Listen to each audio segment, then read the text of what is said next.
आज के सत्र में हम नवपाषाण काल के विषय में चर्चा करेंगे। आप सभी प्रिय विद्यार्थियों एवं श्रोताओं का हार्दिक स्वागत और अभिनंदन। सर्वप्रथम पृष्ठभूमि देख लेते हैं। नवपाषाण काल महत्वपूर्ण काल था अपनी घटनाओं के लिए। क्रांतिकारी परिवर्तन इस काल में हुए। आर्थिक आत्मनिर्भरता की ओर मनुष्य ने कदम बढ़ाए। उपकरण की तकनीक में बड़ा परिवर्तन हुआ, बहुत तीखे हुए बड़े परिवर्तन दृष्टिगोचर हुए, तीव्र परिवर्तन हुए। मृत भांड कला का विकास इस काल में हुआ। कृषि एवं पशुपालन का प्रारंभ मनुष्य करता है और स्थल चयन प्रक्रिया विशेष है। किस स्थान पर रहा जाए उसके चयन करने की एक प्रक्रिया का विकास आदि मानवों ने किया, मनुष्यों ने किया। एक बड़ी खोज थी उनकी, बड़ा विकास था। गार्डन चाइल्ड ने इन सभी के लिए नवपाषाणीय क्रांति शब्द का प्रयोग किया है। इस तरह नवपाषाण काल अपने तीव्र विकास, क्रांतिकारी खोजों और परिवर्तनों के लिए जाना जाता है। इसके विषय में हम चर्चा करेंगे। सबसे पहले देख लेते हैं, नवीन स्थलों की खोज मनुष्य ने शुरू की। नवीन स्थल, नए नए स्थानों की खोज करता रहा और वहाँ पर बड़े तीव्र परिवर्तन उसके द्वारा किए गए। नवीन स्थलों की खोज में क्रांति घटित हुई कहा जा सकता है।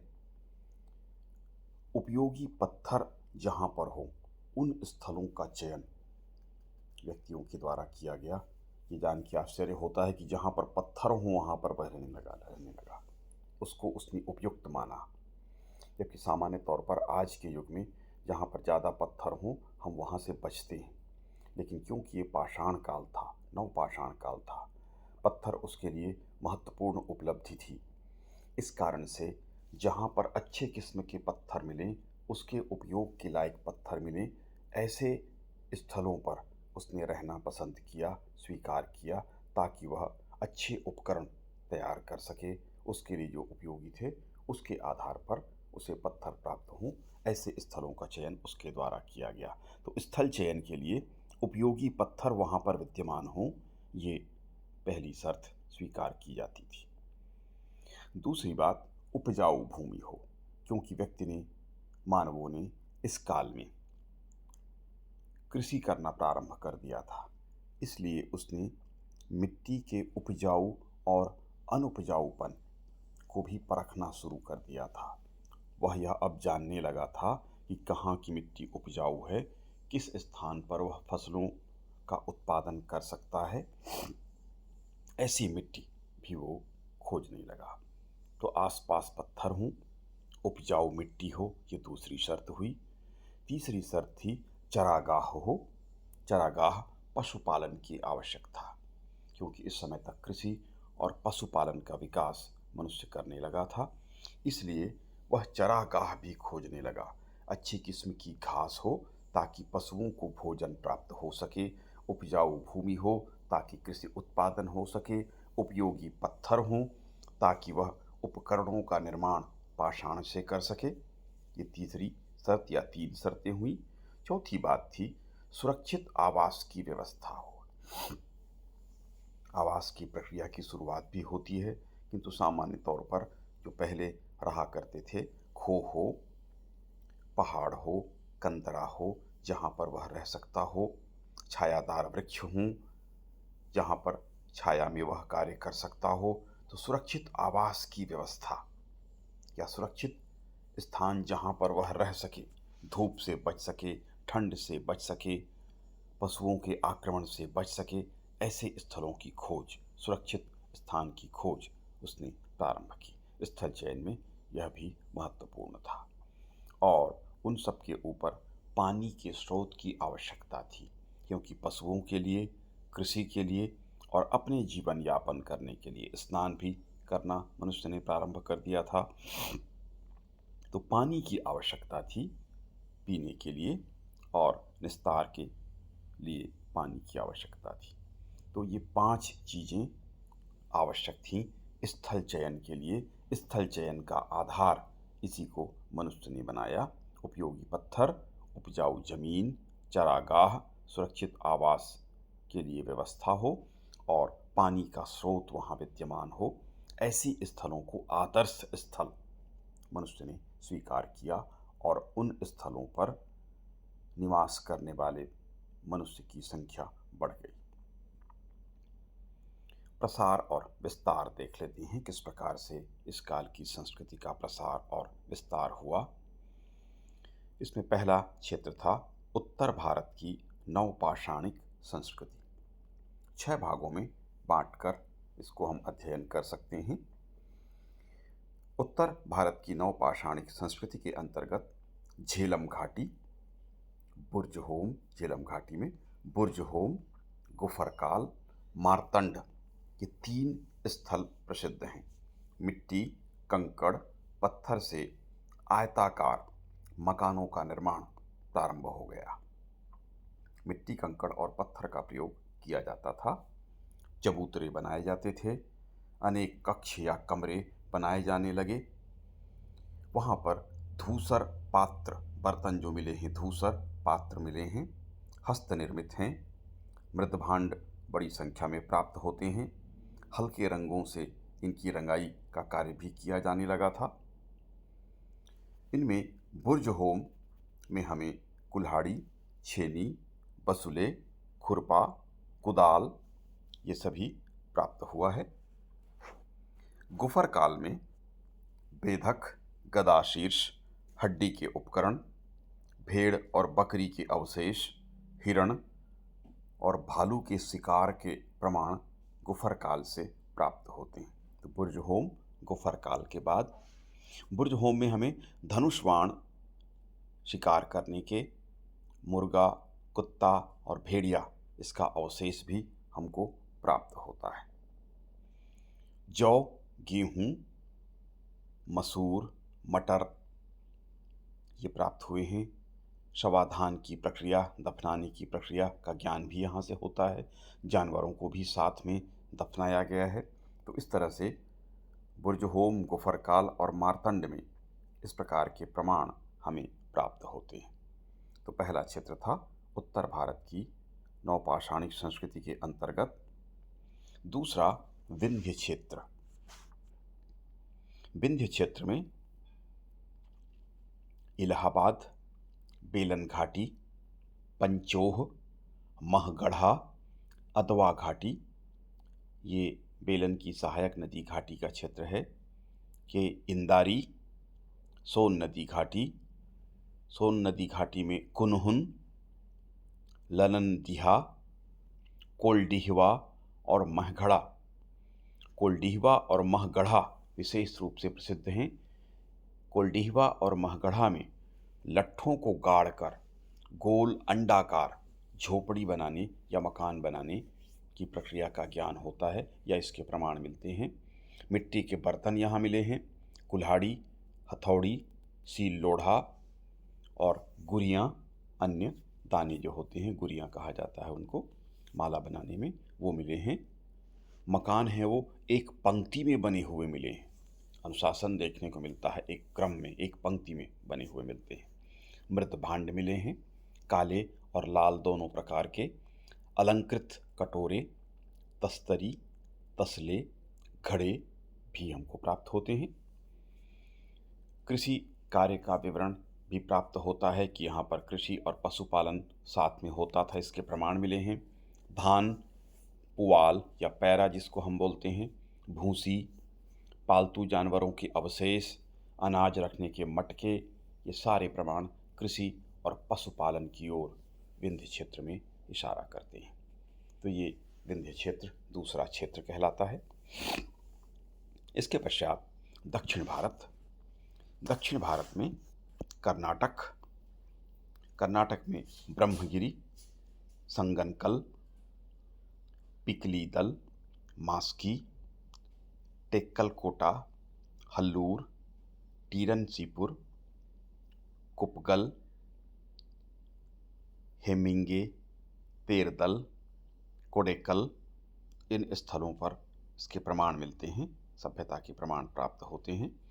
तमिलनाडु में पय्यमपल्ली, आंध्र प्रदेश में उतनूर, नागार्जुनकोंडा, पलवाय, इन स्थलों पर प्रमाण मिलते हैं।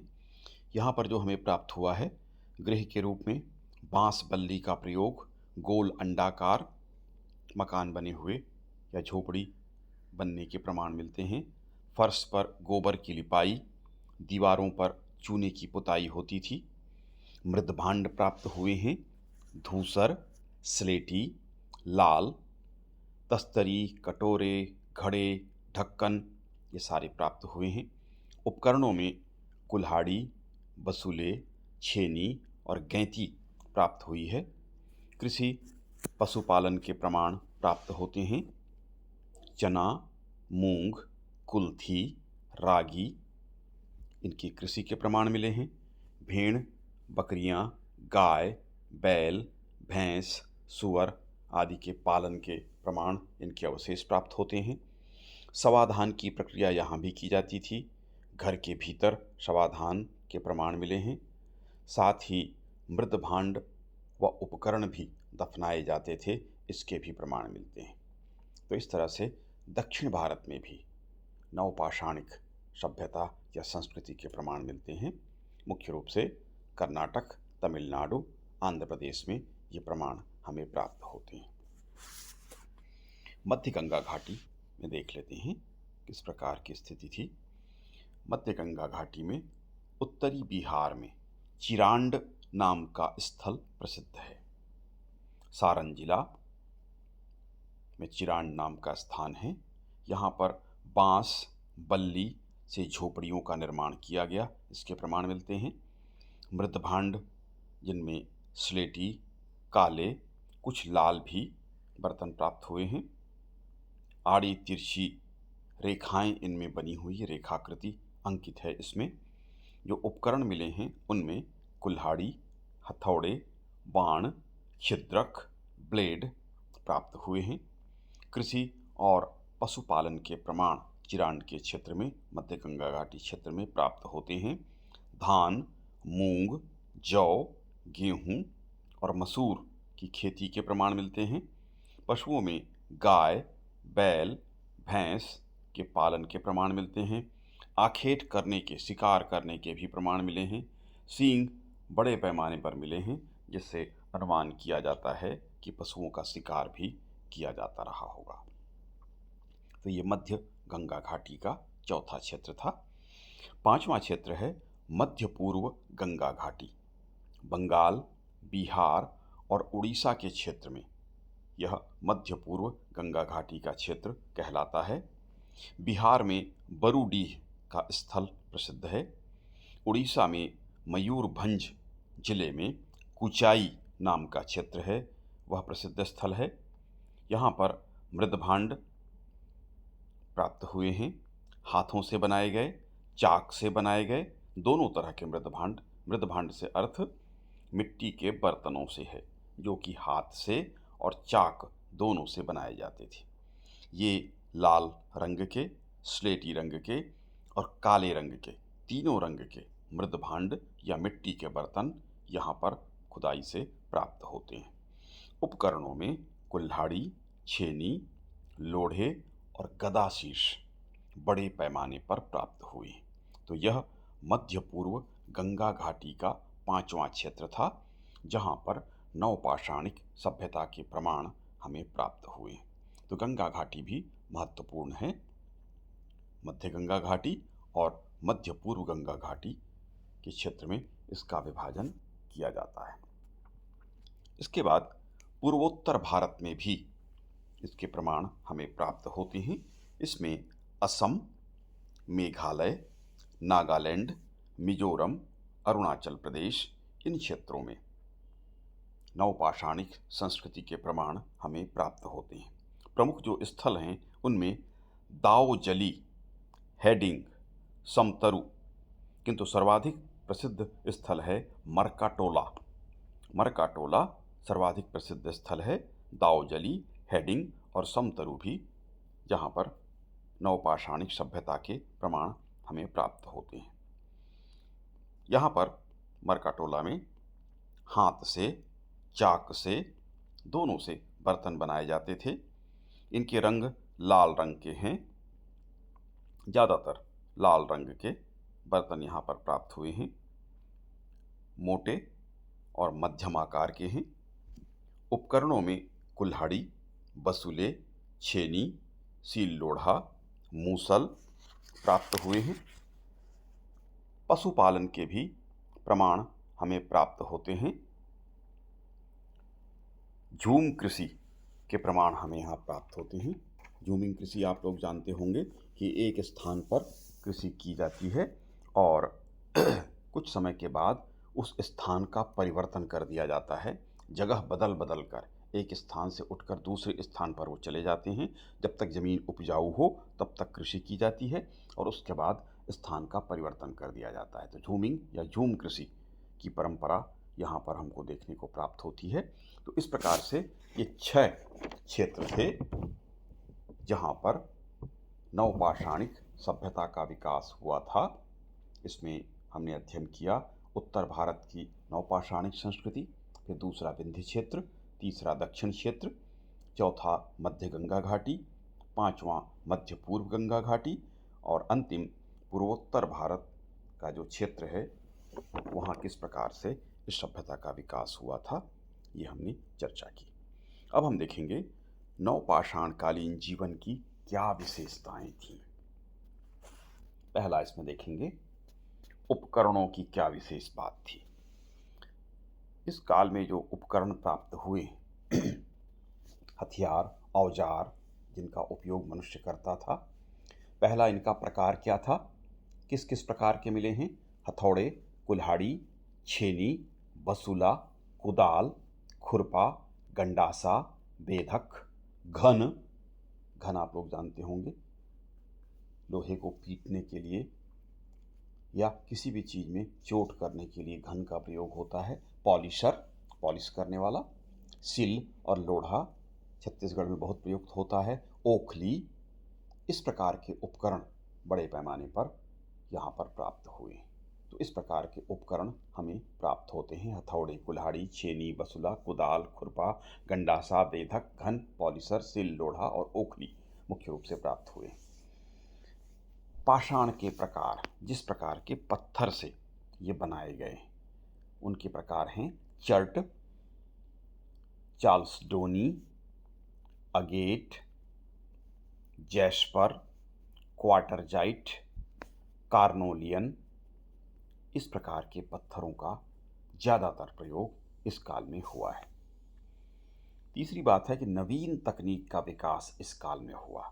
जैसे पत्थर के औजार हैं, उपकरण हैं, उनमें मूठ लगाना, हाथ से पकड़ के उनका प्रयोग करना। तो लकड़ी की मूठ उसमें लगी हुई है ताकि उसको पकड़ा जा सके और हाथ में चोट कम लगे। इस काल के जो उपकरण हैं वो नुकीले और तीखे हैं। पहले के जो पाषाण काल के, पूर्व पाषाण काल के जो उपकरण हैं उनकी तुलना में बहुत तीखे और नुकीले हैं, बारीक हैं। बारीकी से इनको बनाया गया है। आकार उनका छोटा होता गया किंतु तीखा और तीव्र होता गया। पृथक पृथक उपयोग के लिए अलग अलग प्रकार की आकृतियां बनाई गई हैं। सुई जैसी आकृति, एरोहेड जिसको बाण का अग्रभाग कह सकते हैं, पॉइंटस छेद करने के लिए, हड्डी और हिरण की सींगों का भी प्रयोग इस नवीन तकनीक में किया गया। सुई, एरोहेड और पॉइंटस के लिए, बारीक कार्य के लिए हड्डी का प्रयोग और अन्य इसके लिए चट्टान या पत्थरों का प्रयोग किया गया। तो नवीन तकनीक का विकास मनुष्य ने इस काल में विकसित किया। मिट्टी और हड्डी की सामग्री बड़े पैमाने पर प्राप्त हुई है। इनसे चूड़ियाँ, हार, आभूषण की सामग्री का निर्माण किया जाता था। इस प्रकार की सामग्री, मिट्टी और हड्डी का प्रयोग भी इसमें किया गया है। पहिए का प्रयोग बड़े पैमाने पर होने लगा था। पहिए की खोज भी क्रांतिकारी खोज थी। हंसिए का प्रयोग काटने के लिए, फसल काटने के लिए और अन्य उपयोग के लिए किया जाने लगा। इस तरह इनका भी प्रयोग शुरू हुआ। मृद भांड बड़े पैमाने पर मिले हैं। इनमें कटोरे, गोल कटोरे, गहरे और छिछले भी मिले हैं। बोतल जैसे, सकरे मुंह वाले, मोटी पेंदी वाले, थाली, प्लेट बड़े पैमाने पर यहाँ पर प्राप्त हुए हैं। रंग इनका धूसर, लाल, यदा-कदा काला बर्तन भी प्राप्त हुआ है। बर्तन आग से पकाते थे, जिसको अपन टेराकोटा के नाम से जानते हैं, ये मिले हैं। इस कला का विकास भी हो चुका था। कच्चे बर्तन क्योंकि टूटते थे मिट्टी के, इसलिए उनको पकाने की कला का ज्ञान भी इनको था। चिरांद में चाक का प्रयोग किया गया, ये भी क्रांतिकारी खोज थी। चाक को घुमाकर उस पर बर्तन की आकृति दी जाती थी, आसानी से बनाया जा सकता था। हाथ से भी बनते थे, इनको सजाते थे। अलग अलग डिज़ाइन के मृद भांड मिले हैं, उनमें कुछ स्थलों पर रेखांकन भी किया गया है, सजाने का प्रयास भी उसको किया गया है। तो मृद भांड बड़े पैमाने पर प्राप्त हुए हैं। पशुपालन का विकास हुआ था। खुदाई में बड़े पैमाने पर जानवरों की हड्डियां प्राप्त हुई हैं, जिनमें कुत्ते, बकरी, भैंस, बैल, गाय ये पालतू जानवर थे, अभी भी पाले जाते हैं। इनकी शुरुआत इस काल में हो चुकी थी। सुअर और हिरण ये जंगली रहे होंगे, संभवतः इनका पालन नहीं किया गया होगा, किंतु इनके भी अवशेष प्राप्त हुए हैं, शिकार किया जाता रहा होगा इनका।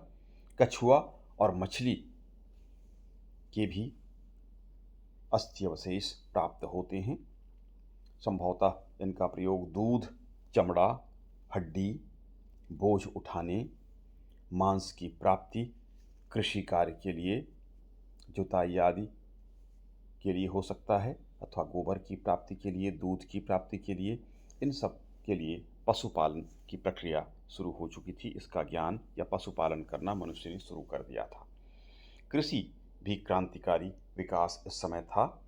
जिन फसलों का उत्पादन किया जाता था, जिनके प्रमाण हमें मिलते हैं, वो हैं गेहूँ, जौ, मक्का, कपास, मसूर, मटर, बाजरा, चावल। इन फसलों का उत्पादन शुरू हो गया था। मटकों में इन फसलों को संग्रहित किया जाता था, अनाज रखा जाता था मटके में, हंडियों में। चना, मूंग, कुल्थी, रागी आदि के दाने भी मिले हैं। भूसी और पुआल भी प्राप्त होता है।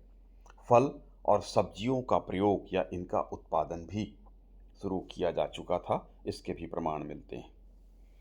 वस्त्र मध्यपाषाण काल से लेकर ये शुरू हो चुका था। वृक्षों के छाल, पत्ते और चमड़े का प्रयोग प्रारंभ हुआ था, किंतु इस काल के आते आते कपास का ज्ञान भी इन्हें प्राप्त हो चुका था।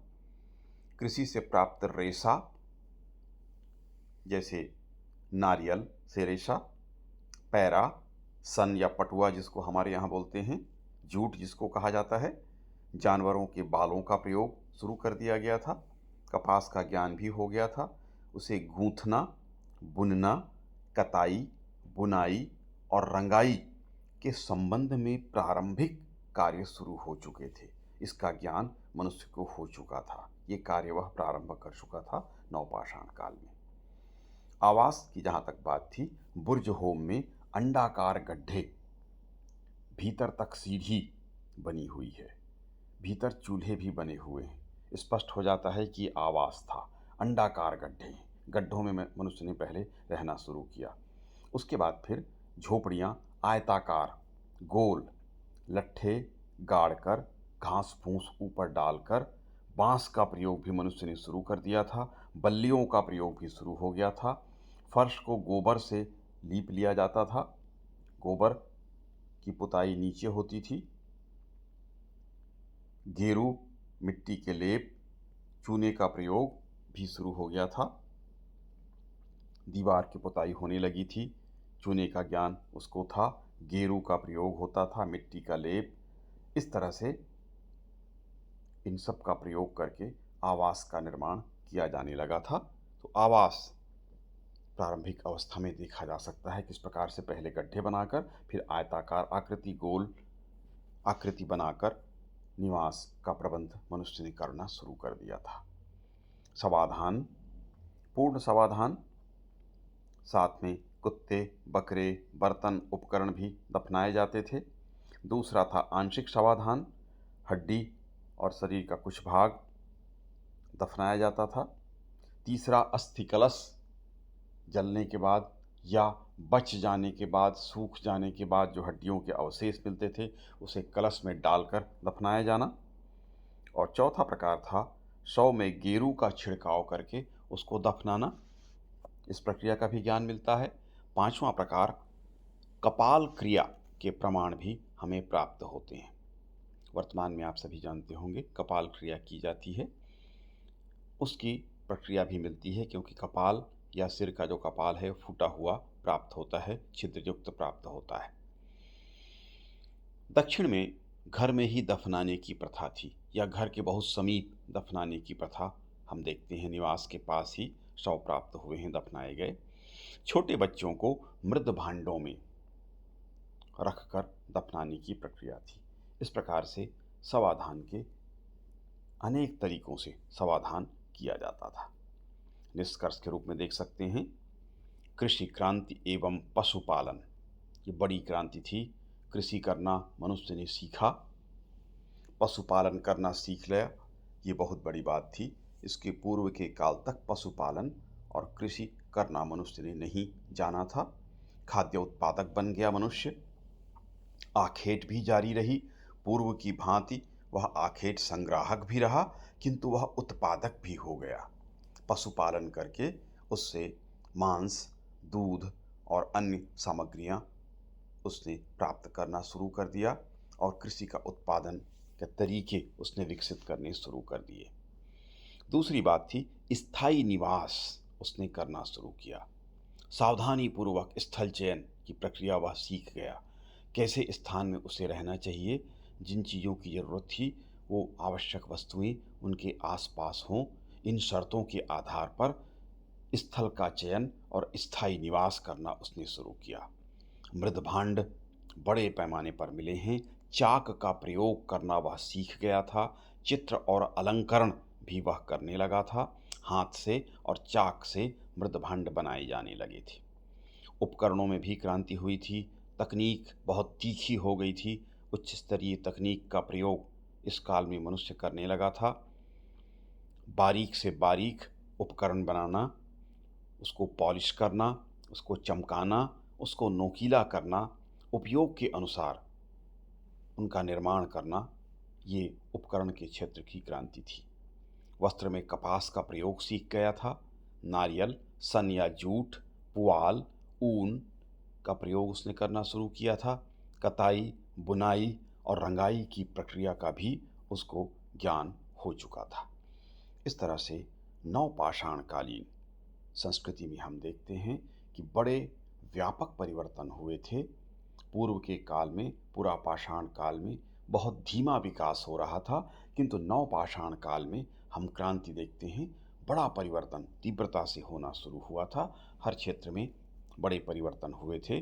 कृषि और पशुपालन तो विशेष उल्लेखनीय हैं। स्थायी निवास, मृत भांडों में तकनीक का विकास, उपकरण की तीव्र तकनीक या उच्च तकनीक, वस्त्र का प्रयोग, ये सभी विशेष बातें थीं। इसी को ध्यान में रखते हुए बिल दूरा लिखता है कि शिकार के स्थान पर कृषि का चयन मानव जीवन की क्रांति थी।